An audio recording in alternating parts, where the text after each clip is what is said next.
zero-sum game is basically an outcome from a competition or a group of results that one should expect. It can be done mathematically.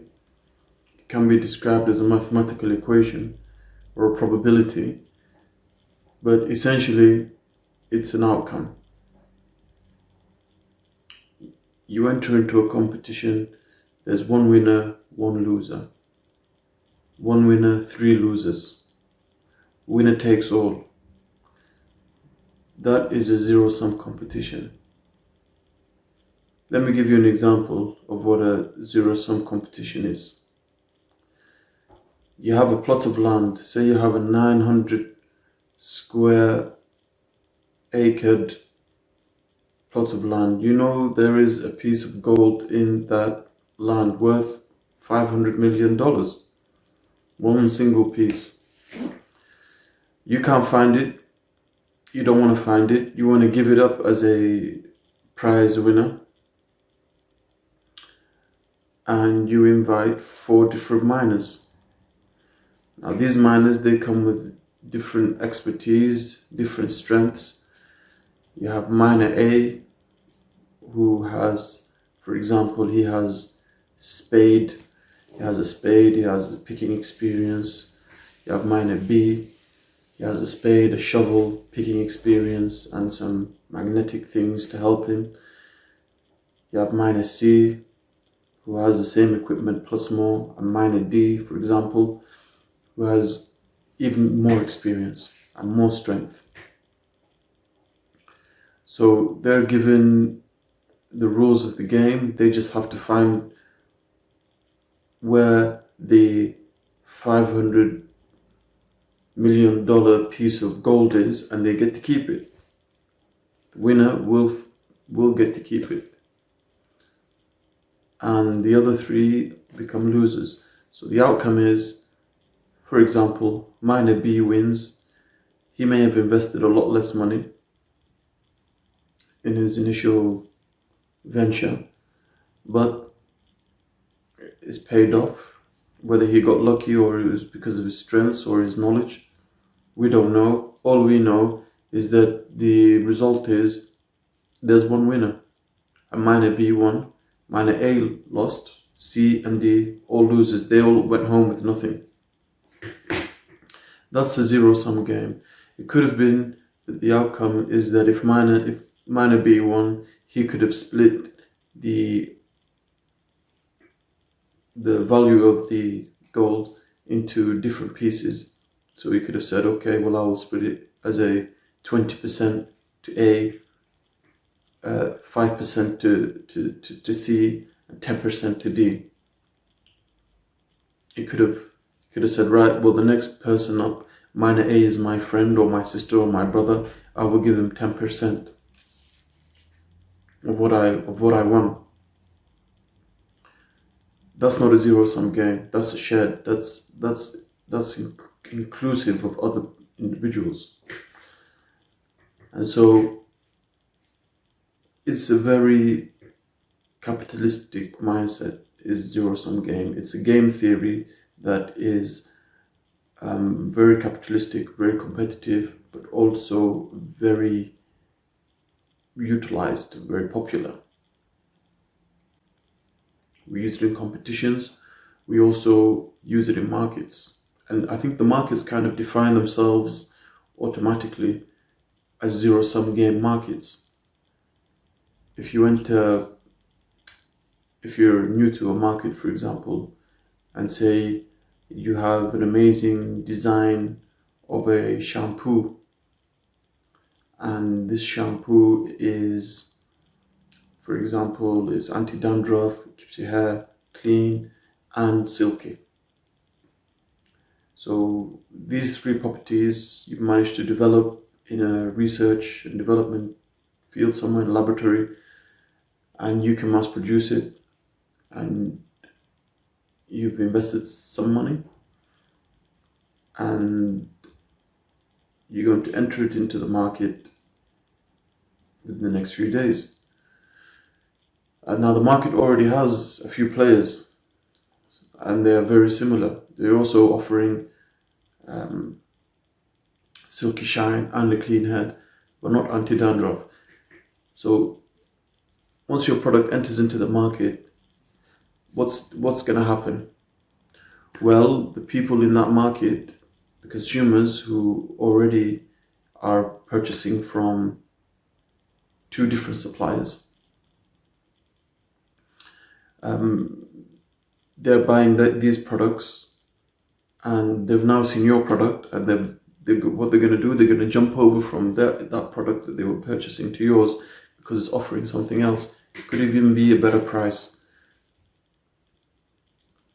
So what has happened?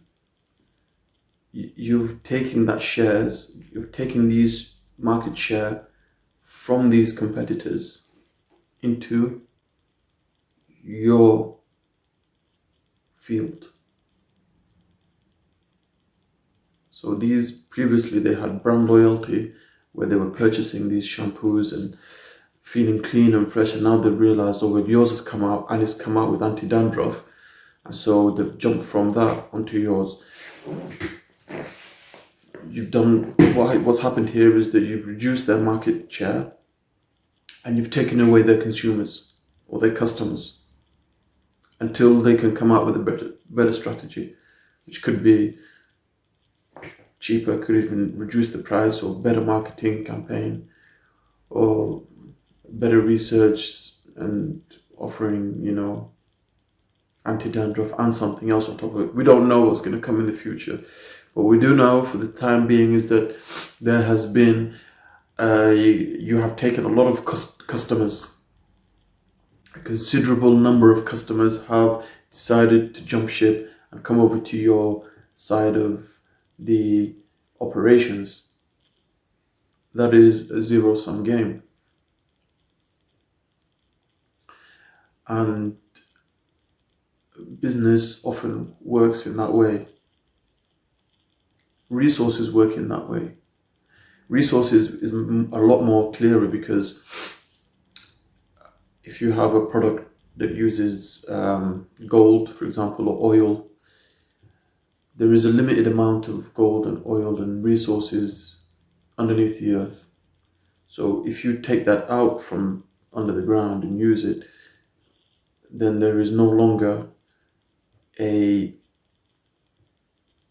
there's no longer resources available. So that is in itself is a zero-sum game. But on top of that is that, say for example, the new product explodes and it requires a lot of raw materials that can only be found in some certain region. The other zero-sum game is that if you have access to the resources and your competitor doesn't, then they're experiencing that.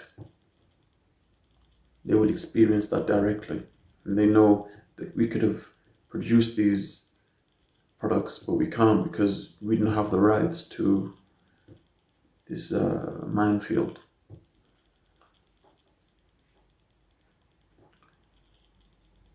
So these are the outcomes.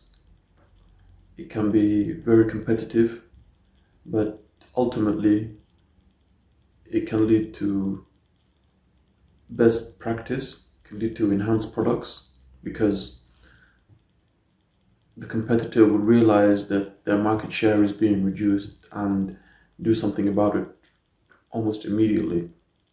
It could be lower prices, which is good for the consumer because now they're seeing the prices decrease. It could be better product, better quality, better service. It could be more things are being offered. And the competition, the split between the market share, say for example, the shampoo one producer owned 100% of the shares of the market share, and then you come in. Are you looking for the 100% share, or are you looking for a 40% share, or are you looking for the 50% share? The market can also be segmented. For example, men and women. Are you targeting males or women only? Or you can be targeting males, but you want 100% of the males market. So that segment will also have competition. Are you looking to get 100% of that or 40% of the male market share? Because every product should aim to get 100% of the shares, but if there is a lot of different services and a lot of properties, and the market is heavy, is saturated in different properties and services and things, then you can find that, well, your product is not going to encompass all these things.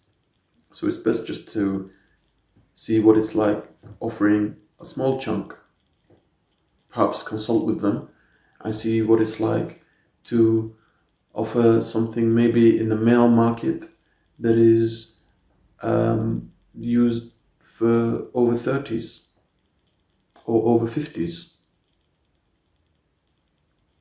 So your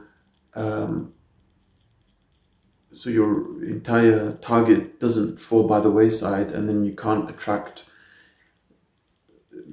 20s, 30s, you can't attract the women, and you can't attract the males, and you're just somewhere in the middle.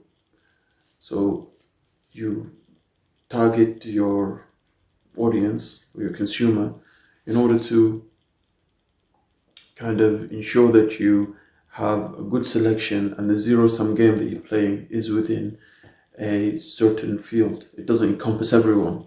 So not everyone in that market is involved, because there are babies who are also using shampoos, and there's children and adolescents and women and of all ages, males of all ages.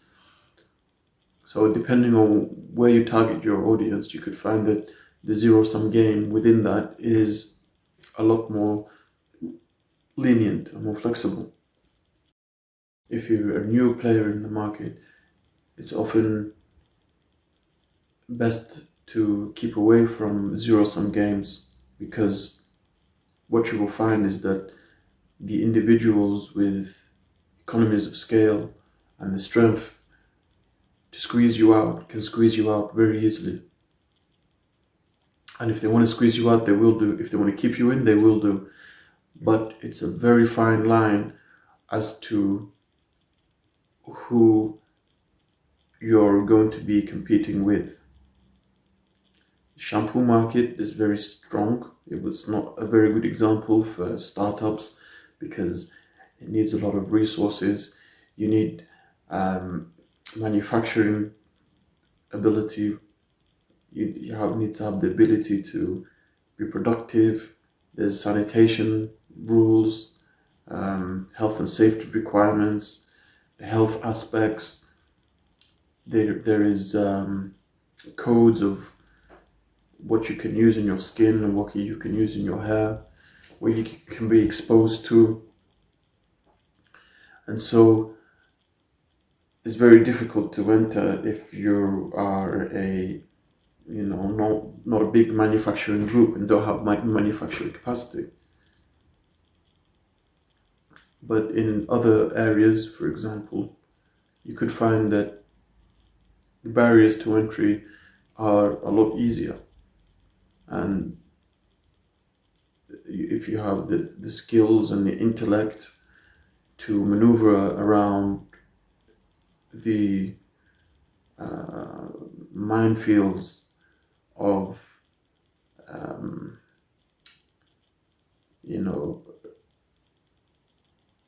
of ingenuity that other people are also able to carry out, and big companies are able to carry out, then it is a good idea to kind of use another approach called the shared values.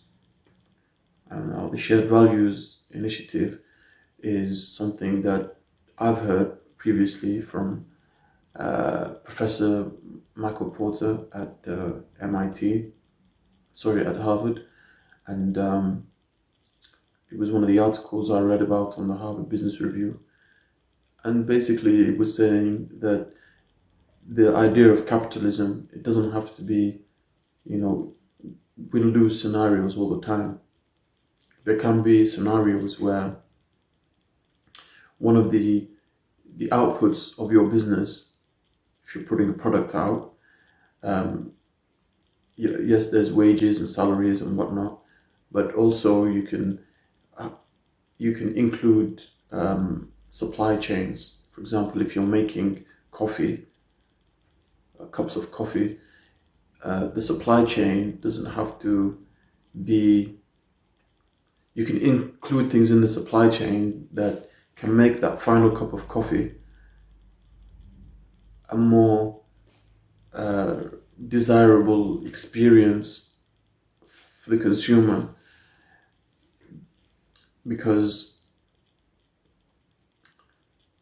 you've included certain things in the contract that has ensured that the coffee beans that are being roasted come from a good background.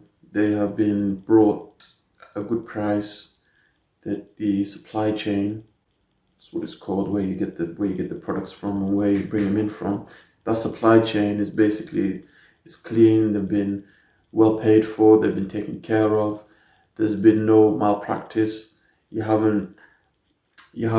not coming from a region that's war-torn, where there's fighting over land or fighting over farm products. And so you've cleared the air about where you've bought these things from, and your benefit is that you can stick a fair trade consumer on it, and people are happy about buying your products because there's no, people haven't died over it basically. And similar things can be said about diamonds, where you purchase diamonds, they're clean, they're free from conflict, that people haven't, lost their lives or lost property over it. They've been paid well throughout the supply chains. They've not gone into slavery or working in, substandard conditions. Some people, they get bought in and they dig mines for free at next to nothing. They're just given food at the end of the day, and they have no share of the diamonds, or they have no idea where the diamonds are going or what their final value is. They just see them as stones. So we want to avoid that and keep away, and ensure that that the shared values is that the supply chain and the roots, even in agriculture, that good practice has been done throughout this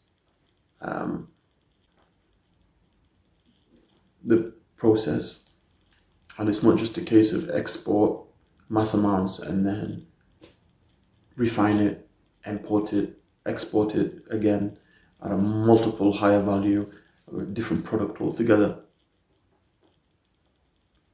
which is a kind of form of capitalism.